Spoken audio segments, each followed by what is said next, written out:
Hi, my name is Paddy Twice, Mr. Beast Zimbabwe. We are broadcasting live from our Paddy Twice studios. Pano pa Paddy Twice nokudzirai nyaya dzese zviri kuitika nde matumano ose enyika nde nematumano ose zvavo emasocial media nde tikiti tikunzire pana apo imicho kukomenta molike nde mofollowa nde motudzirewo mafungiro enyu muchi mucomment section ati zvamunoda pachannel ino yaPaddy Twice zvamunoda kuona nde zvamunoda kuti ndiita nde zvamunoda kuitirwa tichikuitire mana pana hatimire kuzi ndo basa redu ndo zvakatogara mumba kupa zvese malatest anenge ichiitika saka tisingadi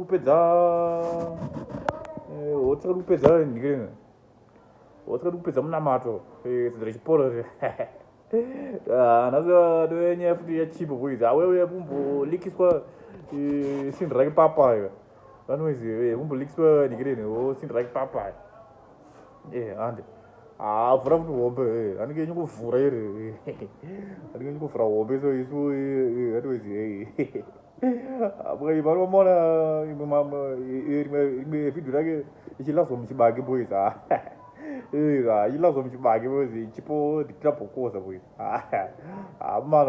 mana maona mapicture acho andaisa kuti ndiri kuti ndiriza vhidhio racho rinonzi newtidit saka manje hariti kuita sekuita but nomafotos acho boys chipo ndikitirabokosa ichilazwa mana apakaipa saka imi motichi saka tiudziwe mafungiro enyu muchi mucomment section tiudziwe mafungiro enyu mucomment section. My name is Paddy Twice, Mr. Beast Zimbabwe.